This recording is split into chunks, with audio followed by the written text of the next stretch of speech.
Well, good afternoon, everyone. I hope you had a great lunch. Actually, before we get started here real quick, let me introduce myself, and we'll do kind of like a little post-lunch mixer, if you will. My name's Jonathan West. I am the Director of Entertainment, and there's a few more things going on in my life as well. I just thought I'd wear this nice gaudy jacket for you and show you. I am with the Hall Group, so Queen Anne Beer Hall next to the Space Needle, Moss Bay Hall at the Marina in downtown Kirkland, and right next to Lumen Field, we've got our third location and soon to be a fourth location in U Village this fall, winter. So we have fun.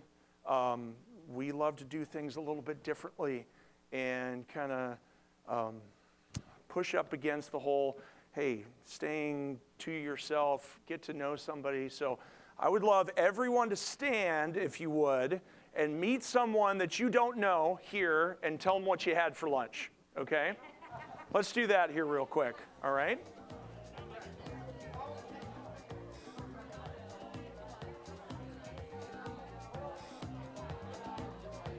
We won't do this too long, but at least it's an introduction, so.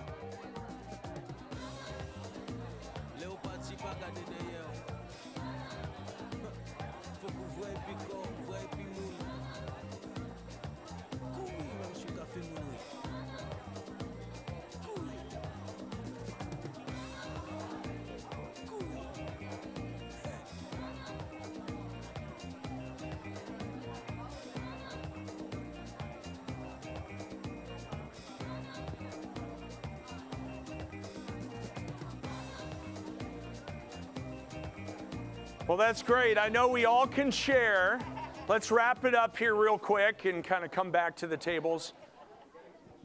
Maybe you formed some lunch meetings for tomorrow based upon your 90-second conversations. Real quickly, this jacket I have on here, I am part of the front office. I'm game ops for arena football. I was with the Washington Wolfpack last year. We had our first game in Oregon this past weekend, so in Redmond, Bend area. There we go. See, you know, I wore this just for you. Yes, super gaudy, but like my high school jacket got messed up back in the day. So enough about me. Let's get this guy back on stage. I've been in hotels for 40 years from San Clemente, California, talking about unreasonable hospitality, going from a book that was written towards restaurateurs. Please welcome to the stage, John Elston. Thank you, guys. Right on. Thanks, Jonathan. Did you get traded last year? Is that what happened? You got traded from? Let's go with that. Okay, good idea. Hi, guys. Thank you so much for being here. So many choices. My first year here at Northwest Events. And I hope it's not my last because there's just so much to do. I mean, you guys have such great choices, and then tomorrow's going to be really fun. I'd love to see, I got a little bit of light in my eyes, but I'd love to see, I love this smaller, intimate group. What was normally going to be a 45-minute keynote, I would like to make as interactive as possible, okay? So we're going to do some questions and things at the end if you have them. But don't hesitate to raise your hand. If you see a slide or you have a question, just raise your hand and let me know. But it would be helpful to see how many suppliers in the room and how many planners in the room. Suppliers first. Okay, great. All right, and planners, the rest. Wow, I love it. Fantastic. Well, my talk today is been kind of a prerequisite drift into for planners. And I've taken my business partner, Will Gudera's book, Unreasonable Hospitality. I partnered with him about 1.5 years ago. And broken it down into how it affects and how you can use some of our frameworks for planning. You're going to see a lot of hotel stories and discussions in here because that's been my life for the last 40 years. So let's get started. Let's see. Oh, we got a couple commercials, I think, first. There we go. All right. There is Will's book. And exciting news, he's putting out a new book this year called The Field Guide. And the Field Guide is going to be a practical use book that you can literally draw, write in, tear out, and use it as a field guide in your hotels or in your planning practice. And so that is coming out later this year, so look forward to that. I want to talk about the selfish pleasure that we have all chosen as our career or our craft, whether you're a planner or you're a hotelier, we really are in a business that is selfish. And I put the word pleasure on the back end of that because if you're in this business, I can tell you, you never start in this business because of a paycheck. You start in this business probably because you found it almost like religion by accident and then got a conviction to it and then stuck with it. I was just sharing, there's people in the room that I didn't know, but I know friends and associates of theirs. And I went all the way back from, barbecue in their backyard to I was the MC at their wedding to we worked in the same hotels. And one thing that we know, whether you're a planner or you're a hotelier, if you've been in this business 6 months, you're going to have friends for life. You're going to know somebody else in the business. You're going to have something to talk about. The other thing we have in common is if we talk to each other at a party and we say, we don't know you, we don't know each other, but you say, what do you do? Oh, I'm in the hotel business. Oh yeah, what do you do in the hotel business? I'm a general manager. Oh, I'm a concierge. And the reality is I want to kind of transition that thought because that's not what we do. It's who we are, but that's not what we do. And I want to focus on our purpose because people think, well, my purpose, when I was a general manager, my purpose was hot food hot, cold food cold, heads in beds. I had to make sure that all of the music was playing at the right level, that the temperature was right in every area, that the scents were turned on so that people could smell and feel right, and all of those things. And I would go around and I thought that was my job every day. Until I finally started to listen to my planners and listen to my customers. It's when I realized that that was my job, but it's not what I do. And I'll explain the difference to you. I had people come up to me in my almost 2 decades of being a general manager and a vice president of operations and say, you know, we came to your hotel to celebrate an anniversary. We came to your hotel for a birthday. We came to your hotel for a conference. And all of these things kept coming in, but what I kept hearing back was what we got was so much more. And I kept leaning into that. We got so much more. They were talking about the difference between service and hospitality. I think we all need to start saying a little bit more that we're in the hospitality business and that they have to work hand in hand together, but service is just the beginning. The last session I gave was on resilience this morning, and I did something very unconventional the early years in my general managership that I don't know if I recommend it or not, but it worked for me. I took my desk out of my second-story office, and I moved it down to the lobby, and I moved the concierge around the corner, and the general manager, me, sat in the lobby every day for about 4 or 5 hours, because what I figured out in every hotel lobby, it's the nucleus. That's where service starts, and that's where hospitality finishes. And I will tell you, I got more out of that time in that lobby, because if something's going to go good or something's going to go bad, I promise you it's going to end up in the lobby one way or another. That's also the area that transforms into communities overnight by individuals that didn't know each other just hours before. Anybody in this room ever heard of the Lobby Lizard program? Right, okay. Lobby Lizard was basically you got put on a schedule and you had to go stand out in the front desk, in front of the front desk, on the opposite side of where the clerks were, and you had to engage and talk to people. And it was usually entry-level management, and you were asking, how was your stay? What could we do for you? Will you be coming back? And that concept kind of picked up with me. And I said, you know what? I really want to get the pulse and be in the nucleus of the hotel. So I did that. I will admit that I did that all the way back when my business partner, Will Gudera, who ended up owning and running and creating the #1 restaurant in the world. I hate to say, Will, you were only 3 years old when I was a lobby lizard. So let me come be your partner and let's start talking about hotels and how they can match with restaurants and you can provide some unreasonable hospitality. I want to get back before I change the slide because I want to tell you, your purpose is not what you do. Your purpose is what happens in others when you do what you do. And that's really not a play on words. Just think about that. Your business isn't what you do. It's what happens in others when you do what you do. And if you take that into every day, you will automatically start to transform service into hospitality. Here's what you're going to learn today. You're going to hear about what is the difference between hospitality and service. You're going to identify touch points. I'm going to do it for you. I'm super lucky and blessed to have today Will Gudera's framework on touch points that he took 11 Madison Park in New York many years ago now, but he took it from a struggling brasserie at 11th in Madison Park, hence the name, and he turned it in to the #1 restaurant in the world. And the way that he did that was by identifying touch points and changing low-hanging fruit into amazing hospitality. We're going to show you how to do that. People say, you can't systemize hospitality, John. What do you mean systemize? You got to be on the go. You got to be ready. When people want something, how can you put a system to that? The way that you put a system to that, we're going to talk about it, is reoccurring moments.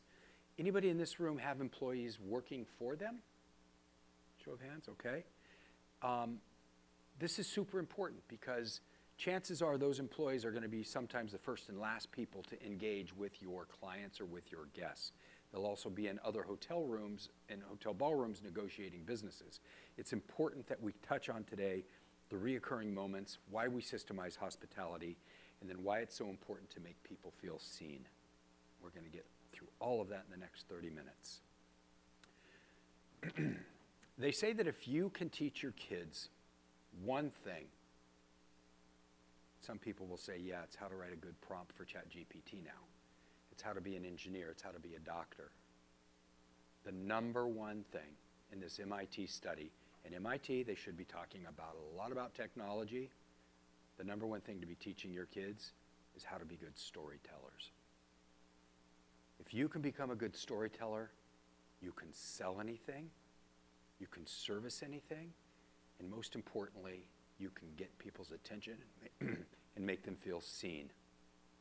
We believe, both Will and I, in hospitality and restaurants, that the stories we create actually save us money, a lot of money.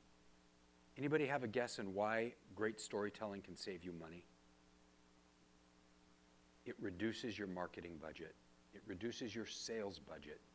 I'm going to tell you a story in a little minute that Will did this in his restaurant, and then he spoke about it. That one little story now has 28 million views on YouTube. And it's a story about something he did in his hotel, in his restaurant. So storytelling, if you're taking notes, write it down. I will tell you, if you're not taking notes, the great news is at the very end of this, I'm going to put up a QR code. You just shoot the QR code, and you just send me a DM that says Unreasonable, and I'm going to send you the presentation. I'm going to send you the frameworks, all of it. You'll get a little deck to your email or wherever you send that to me. Why Unreasonable Hospitality is a non-negotiable for meeting and event planners. One of the things, and I get a chance now, I'm just so blessed to be able to get and speak regularly to planners and execs from the hotel side. And I have really sat down and done a lot of one-on-one coaching about what should you expect of a hotel? Because you're handing your #1 prize possession, your client, over to hotels and expecting them to execute. And if you have expectations that are here and the hotel is here, chances are things aren't going to go well. So I'm doing a lot of coaching right now on how to hold hotels and suppliers accountable for providing unreasonable hospitality for you. And we're going to go through that in just a second. But the reason it's non-negotiable is, I'll give you an example, like logistics. You have to have logistics. I look at logistics like service.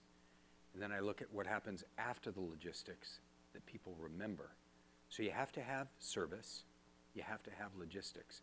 But if you can turn those logistics into a hospitality or a flavor or something to leave behind, that client is more likely, I might have this figure off a little bit, but clients that are feeling that they're not just looking at an agenda and it's transferring into being seen and being recognized and being part of the event have more than a 40% chance of rebooking at your hotel.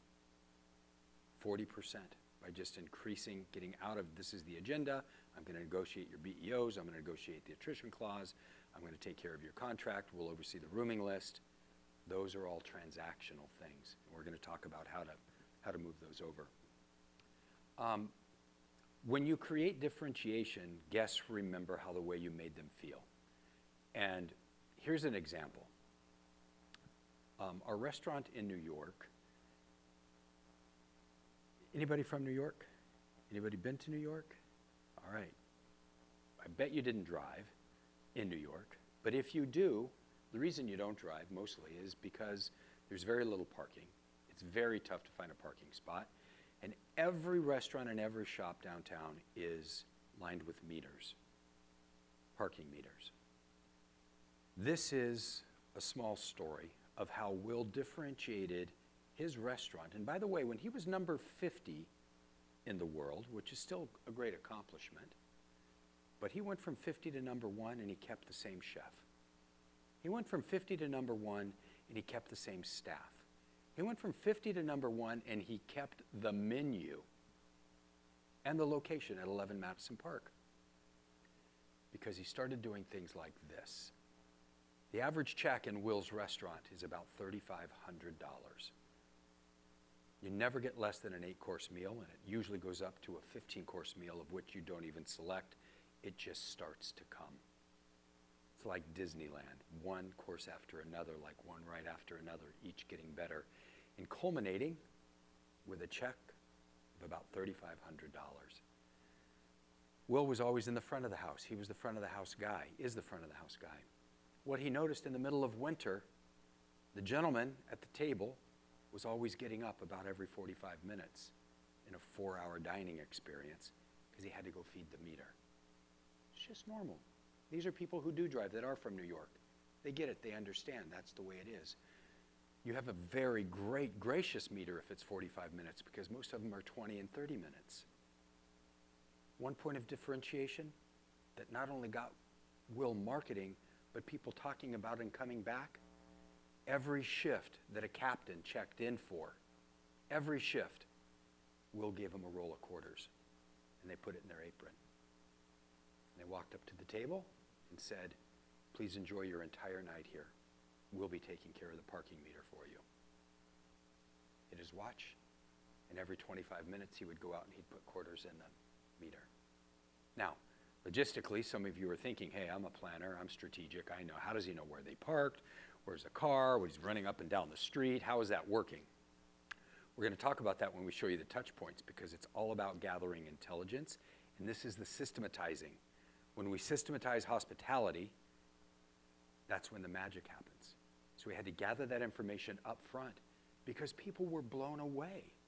They just say, when they check in, I'll give you the little secret, they check in at the host stand and said, did you drive your red BMW today? First, they're taken aback. And they say, yes, I did. I parked on the street. Great, thank you. Enjoy your evening. A series of other questions that happened throughout the reservation process that allowed them, and when they made the reservation, that's when they acquired the information that they'd be driving in a red BMW. So now the captain put that in his head and went out every single 25 minutes. People talked about that. They started going to Will's restaurant with the same chef, same food, the same location, because of a simple little thing like that. And it's those simple little tricks. The next thing that we did was if you sat down, everybody got a white napkin put onto their lap. If the lady or gentleman had on black pants, they put on black napkin. Put that in front of them. Pretty normal. That's pretty much what happens even in a 2- and 3-star restaurant. But in Will's restaurant, the corner of the napkin had a small little patch, small little piece of red. And that indicated to the staff that that was your first time to the restaurant. So we didn't even have to ask. Just basically saw the little patch, the red tip on the corner, and we knew that that person had been here before. So we welcomed them back and said, thank you for coming back. We're so glad that you're here. If you didn't have a red patch, then we said, we're so excited this is your first time here. Have this compliments on the chef. Let's get your night started and try this. I also recommend this and that. People felt seen. They were being recognized by a small little, we'll call it a trick. But we had to ask that question along the journey. The beginning of the journey, we found if they had been there before. These little moments we'll continue to talk about throughout the day, because I hope these are little things that you as planners and hoteliers will now take back as your secret weapons.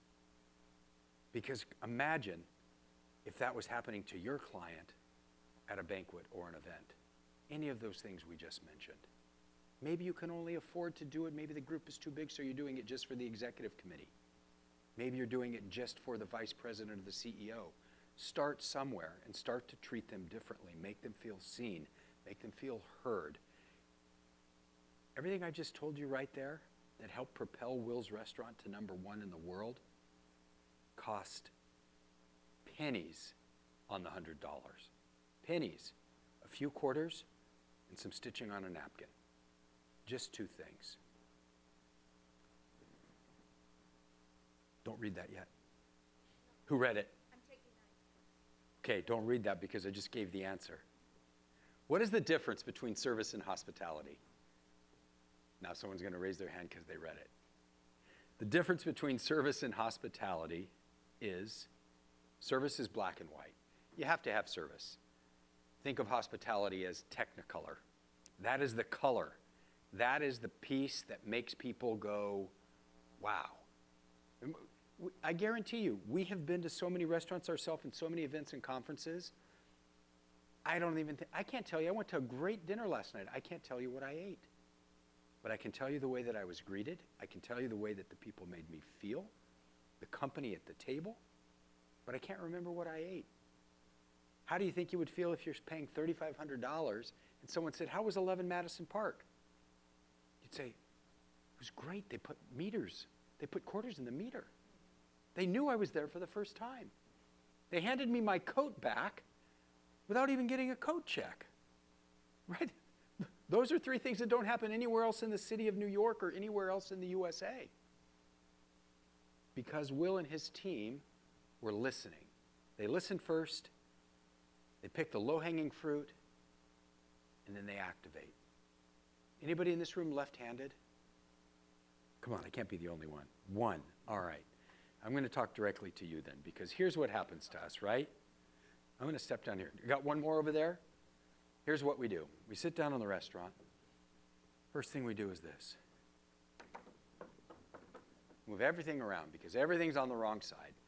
My water glass is over here, but I want to drink it with my left hand, so we shift everything around. It's fine. It's just part of being left-handed. I don't even think about it anymore. When you go to Will's Restaurant, they already know who's left-handed at the table because they acquired that information at the time of the reservation.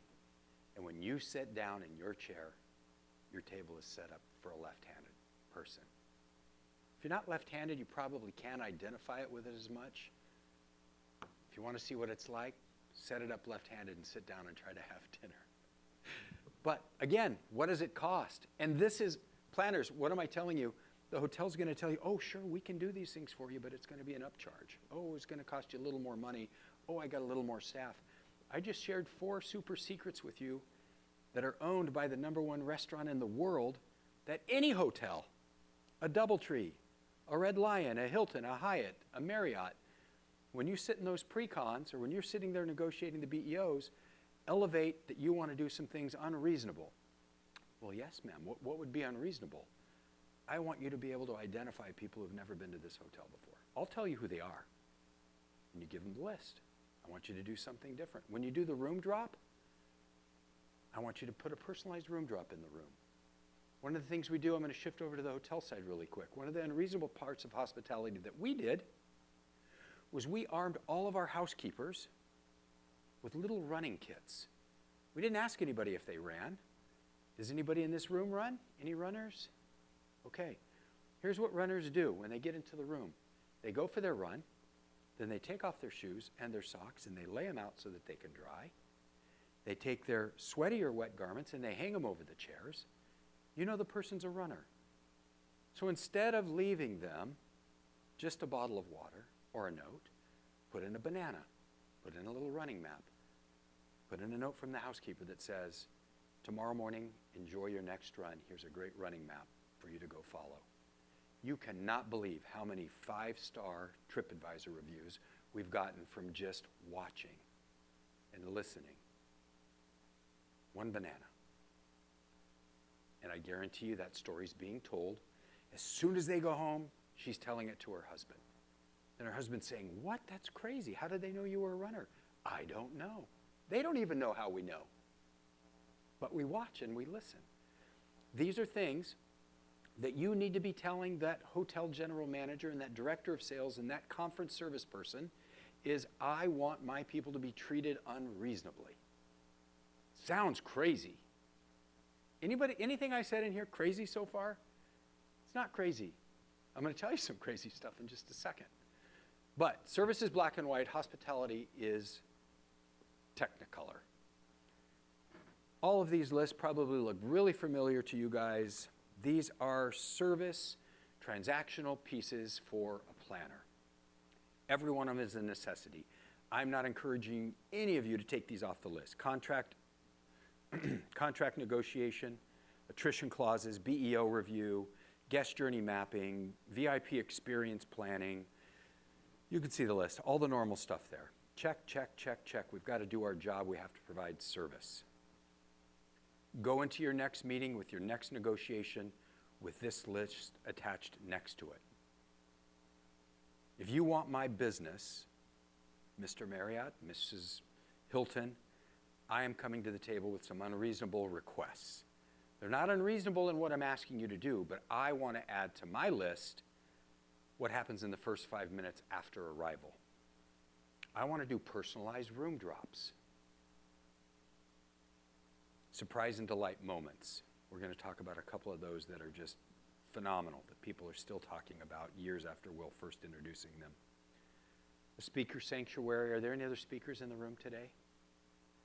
It was very nice to be able to check in, have our own line speakers, our own little gift was very nice, and then a place for us to go hide, get on our computers, do whatever we needed to do, refresh and catch up. These are things that we need to be asking our hotels, because speakers oftentimes come and do things for the benefit of getting in front of an audience, not being paid big dollars. These little things help us refresh. All of these things on this list, less than 1/10 of a point of the ADR. Just look at that list. Imagine when you start adding some things on top of this that you can actually support with a budget. Touch points. This is super fun for me to ask. So here's what a touch point is, just to clarify. A touch point is anything that comes from the beginning of the process when the customer is in the decision-making mode of where they want to stay, or a planner's deciding which sites to go and do a site inspection at. That's the beginning touch point.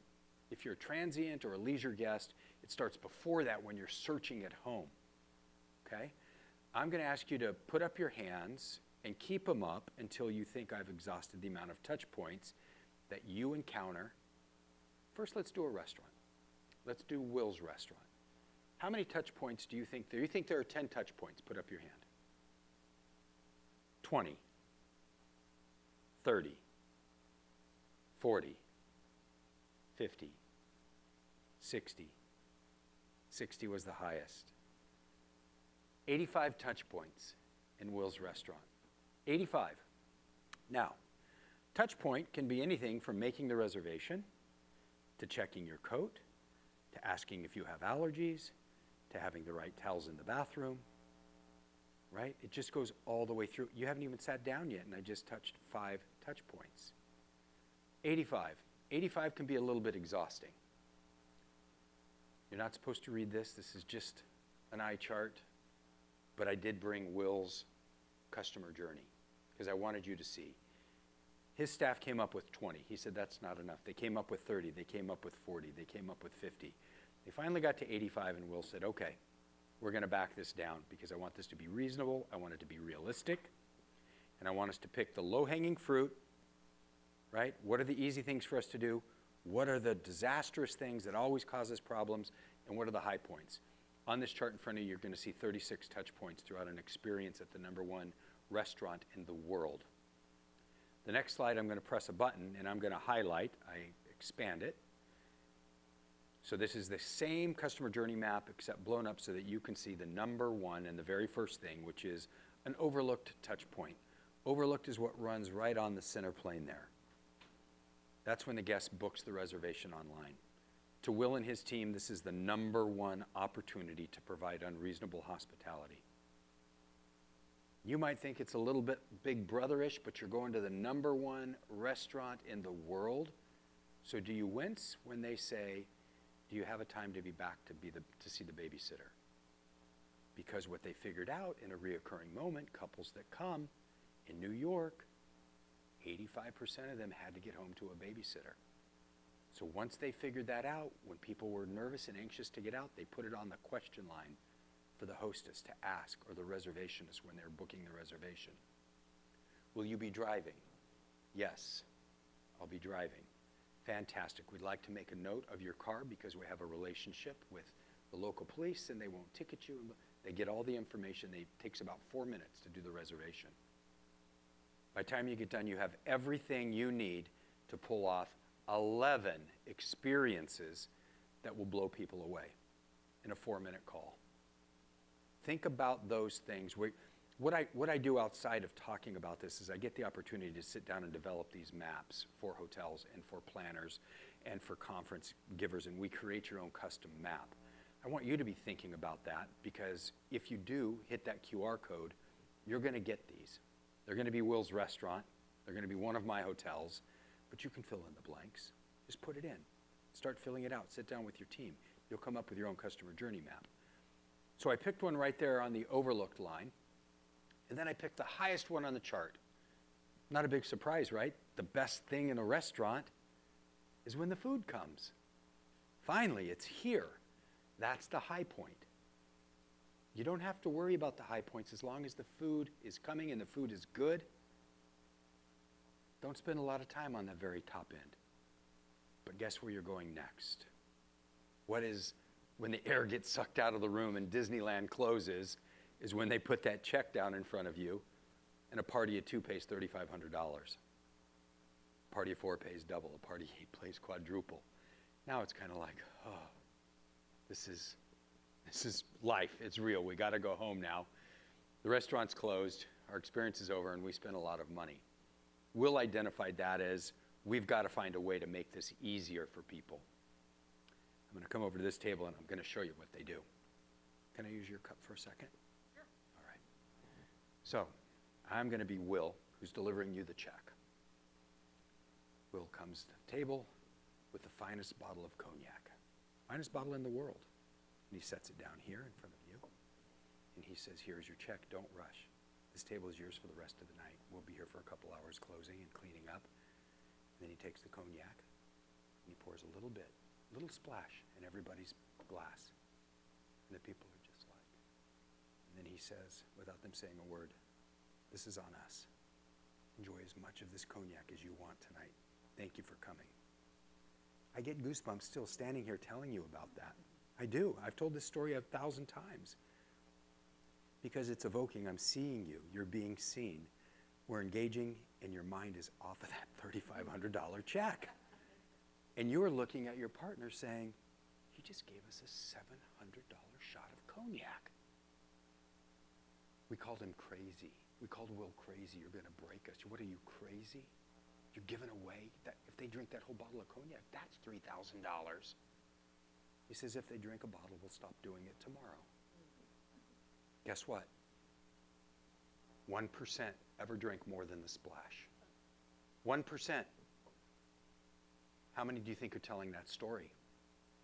How was your time at 11 Madison Park? They didn't say, oh my God, $3,500 before the tip. They said, it's unbelievable. It was unbelievable. What was so great about it? Wow, how was the food? I don't know, but they put quarters in the meter for me. They knew I had been there the first time. They handed me my coat back without a coat check. And they gave me Louis XIII.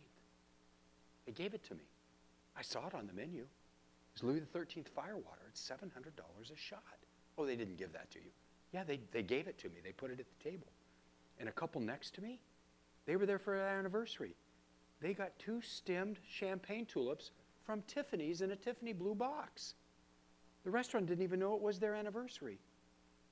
But the waiter was a big listener and gave them those 2 special glasses, which Will curated and partnered with Tiffany's, which was across the street, and he gave that away. That's how you go from being the number 50th restaurant in the world with a great chef and a great menu to number 1 in the world. You don't lower your prices. You charge a premium. You have amazing food with a great location, and you provide unreasonable hospitality. That makes sense? This is so fun because this, for the planners again, and hoteliers, this works for both. I'm doing this. I still own 11 hotels and get a chance to have fun in all of them. We sat down with our team and we said, what are the reoccurring moments? You can see the left-handed up here. Every night we had a certain amount of left-handed people. We also had a certain amount of people that come to the restaurant and then had to go straight to the airport. We had people that had to get home to the babysitter. We had people that had to pay the meters. We had people coming for anniversaries. I could have put up the entire list here. You wouldn't have been able to read it because there's 30 reoccurring moments in a restaurant that happen every single day. So what you do is you train your staff on those reoccurring moments. And you say, there is nobody in this restaurant that will ever go to an airport here in New York without leaving with a customized doggy bag that they can take and eat on the plane. Not their food, not the food left on the table, because there's usually not much left on the table. They put together a little custom doggy bag. They didn't say, would you like your food to go? They said, we know that you're headed to the airport and your flight's at 11:30 tonight. Take these pastries, take this dessert, or take this sandwich. You'll enjoy that halfway home. A little bit of cost, but a lot of memory, a lot of loyalty. So, planners, identify reoccurring moments. Nobody knows better than you what continues to reoccur in every single one of your meetings, and get into that negotiation with the hotel and tell them, I have 5 reoccurring moments. I can promise you, here's what's going to happen. This is what's going to happen. I want you to do something about it. I want you to provide unreasonable hospitality. We're going to work together and we're going to do this. You take out that little map that I had on there with you. Instead of doing a pre-con, you do a pre-planning meeting and you walk through that customer journey. And you say the most painful part is when my guest comes and has to pay $78 for valet parking. I just know it's not going to be a good thing. So let's come up with a way to fix that. You know how we fixed it in Laguna Beach when we charged $600 a night and we charged $52? Every one of our valet parkers carries inside of their vest a tire gauge. They also carry sunglass cleaner with a little cloth. They also ask the guests when they arrive if they're going to be leaving during a high traffic time. When that guest comes out, they visually see their tire pressure being checked. They're told you're a little bit low in this left-hand tire. But the distraction is away from the $56. We're now focused on the safety, right? And ma'am, can I clean your sunglasses for you while what's happening always? You're waiting for your car. Let me clean your sunglasses. And by the way, there is traffic at the end of the street. Go left here and go right, and you'll be able to get through that. Man, I don't even care about $58. It's just like, where is that happening? 2 magic things happened there. I did this because I had bellmen say, you know, and this is Laguna Beach where I have a hotel, and they're really interested in surfing, and they're great kids, but they want to surf, and they want to go out on dates, and they want to make tips. So couldn't set them up with dates. I don't know how to surf, so I was going to show them how to make tips. And so about 3 weeks ago, I took the 3 valet parkers and myself, and I said, we're going to have a little wager today. And I came out, I blew their minds. I was wearing a bellman's uniform, same kind of one I wore 40 years ago. And I said, it's going to be me against the 3 of you. I'm not going to run faster. I'm not going to even move more cars. But if I make 3 times the amount of tips that you guys make, I'm keeping them all. 3 against 1. If you guys can beat me in tips, you can have every tip I make. We went at it. About 6 hours. At the end of 6 hours, I had $485 in my pocket. Broke the record of that hotel's tips by double. They collectively, amongst the three of them, had $210. I said, okay. They said, you're not going to keep the money. I said, oh, hell yeah, I'm going to keep the money. But I'm going to show you how to make the money tomorrow. And I went inside and I gave the money to the people who really deserve it, the housekeepers and the desk clerks who really do all the really hard work. And I gave that money to them. And then I said, here's your tire pressure gauges. Here's your little tiny bottles of water. Here's your eyeglass cleaner. And you just took a $10 tip into a $20 tip. Someone gives you a 20, they're no longer going to ask you for change. And guess what?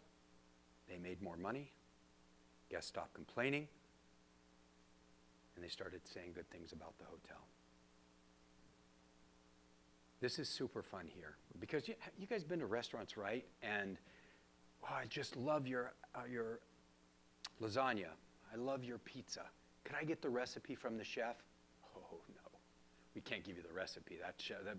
That lasagna recipe's been in our restaurant family for 20 years. Who flippin' cares? Right?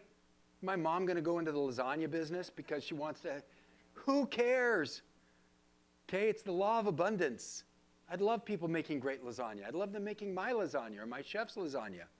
So what do? We beat every guest to the punch. And when they ask for our recipes, we go to the index box, that's the hostess stand, and we pull out a laminated recipe card, and we give them the recipe. Everybody wants the souffle. I promise you, in 10,000 cards we've given out, there's never been one successful souffle made. Just hasn't happened. Not going to happen, but they have the souffle recipe from 11 Madison Park and one of the top Michelin chefs in the world. Okay, now I'm going to sit over here for a second because this is what we do as foodies and hoteliers. I'm going to borrow your phone for a second. We sit there at the restaurant. First thing we do is we pick up the plate. We look at the back side of it. Wow, look at this. Look where this is from. This is cool. You see that silverware, the glassware. We all want to know, what is that? As soon as a waiter in our restaurant sees a guest pick up anything and look at it, we hand them the card, where we bought it, where they can get it on special, and a QR code that says you can buy it with our restaurant pricing. Right? I brought this idea 13 years ago to Hilton. I was with Hilton for 18 years per my personnel jacket. It was kind of a mismatch of a bunch of brands all colliding together. But I said, we have some of the best pillows in the industry. We have one of the best beds. People are taking our robes. Okay, let's sell them. Let's give them away to be part of the Hilton family. Now Hilton sells $68 million a year of their product by offering it to guests. Law of abundance, give it away, encourage them. So when your house guests come over and you give them that robe for the guest room, they're like, this is amazing. Yeah, it says Hilton right on it, first off. Secondly, Hilton gave me their price. What do you mean their price? Yeah, that's a $180 pillow that I got for $69. Wow, that's amazing. Put this into your conferences. Put this into your hotels. Find out what people want. They love flowers, the orchids. Every time we put orchids out, the guest says, where did you get your orchids? Oh, Sarah's florist right down the street. She gets these in. If you get there on Tuesday, you can buy the same orchids we put in the restaurant. Here, take our card. What does Sarah do? Ooh, thank you, Will. Thank you, John. It's amazing. There's a line outside of her shop because the #1 restaurant in the world is doing a benefit for their customer by telling them to go get the flower. So far here, I hate to keep harping on no cost, but I'm telling you, we are all expected to do more with less. So how about taking some ideas back to those hotels who are negotiating you strongly, and hotels going to your planners saying, you know what, we need a little bit more budget from you because we want to do some unreasonable things. But guess what? 90% of the things we're going to do don't need a budget. They don't need a budget.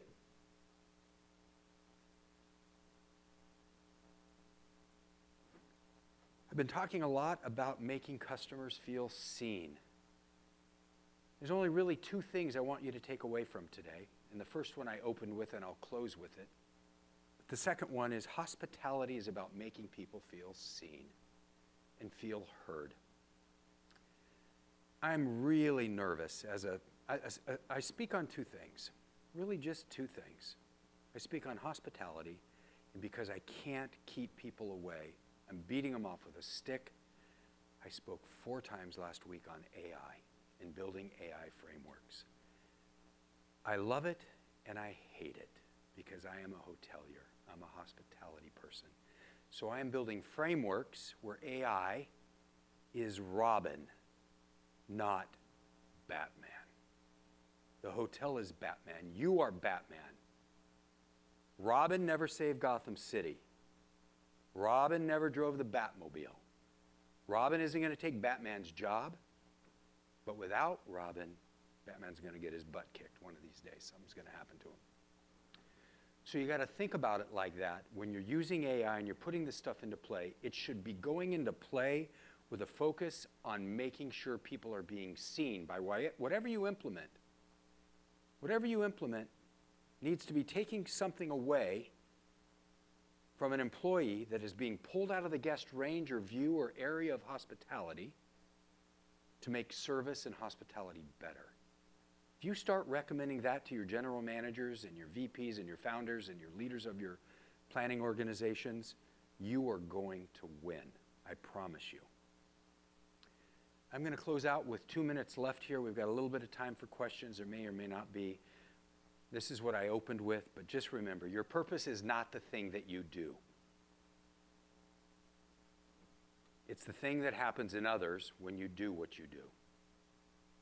Thank you very much. I appreciate all of you coming here today.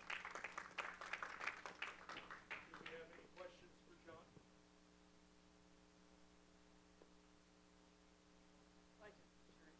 I have the book. Oh my gosh. Oh, you have the book? I Yeah. do. I actually read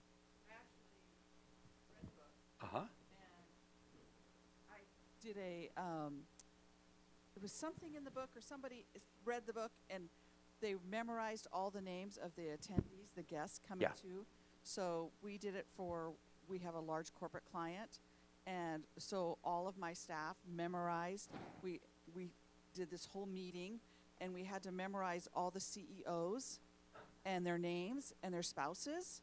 And so every time they would see him, they would say, Parneet, thank you for, oh, Parneet, yes, oh, and your husband, Joe, and, oh, welcome, and, Yep. oh, we've got your table over here. They knew him right away. They didn't have to check him in, didn't have to ask a name. And it made a huge difference because then when it came time to do like this big event they all got to get on the stage, Yeah.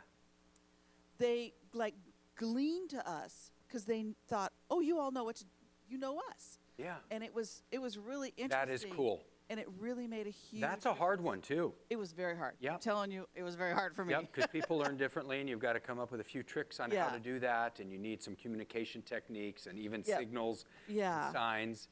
And Yeah, so that's what I great. wanted to know, I mean, Yeah. that was something, because I'm a planner, Yeah. a subcontractor planner, so I'm Uh-huh. a third party. So we do a lot of events at hotels and stuff like that. But what other tricks are there for when you have, 200 guests coming in, Yeah. or you have an expo hall of people? What is a trick that you can use to make them feel Yeah. that? I've got an easy way out with that you're going to spotlight a half a dozen people.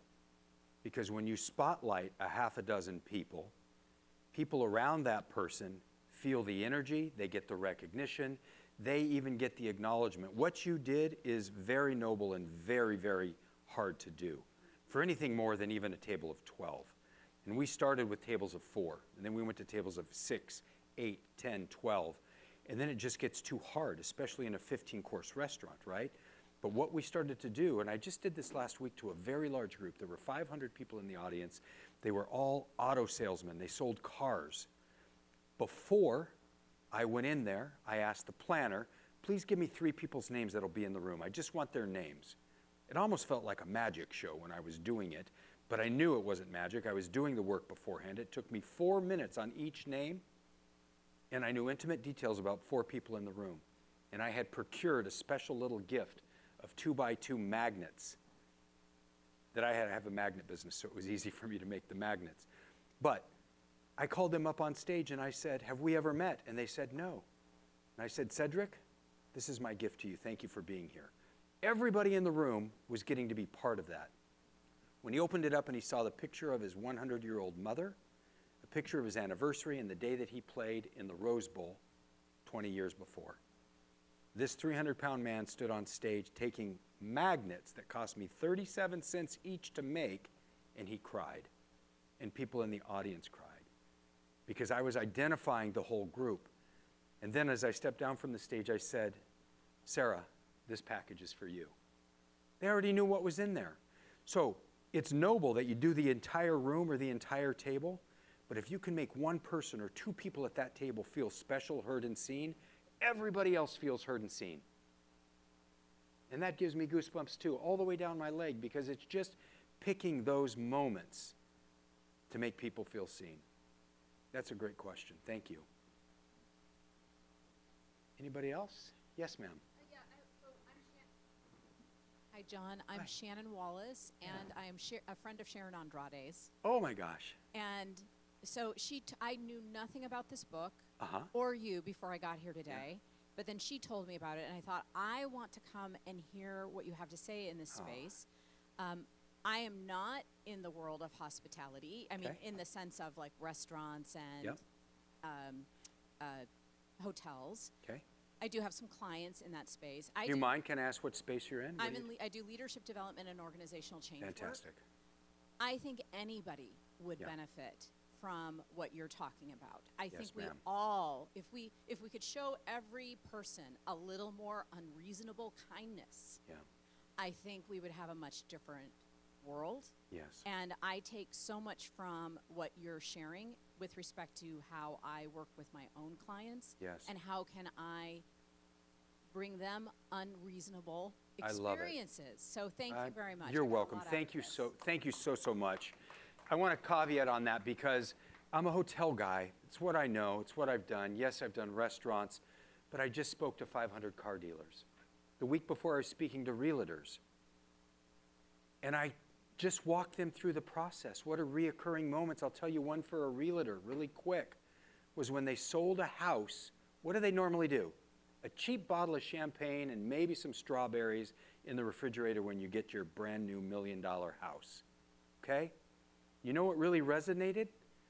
Was that realtor listened when they were selling the house and they have 2 little kids, infants. You know what they put in that house? The little things that block the electric things. And then they put safety child locks on all the cabinet doors. It cost $28 for a $1 million house. And once again, the mom was in tears.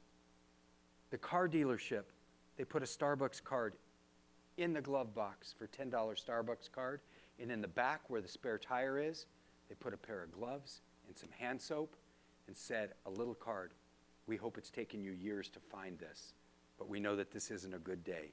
So use the gloves and the hand soap and remember that us at BMW are thinking about you.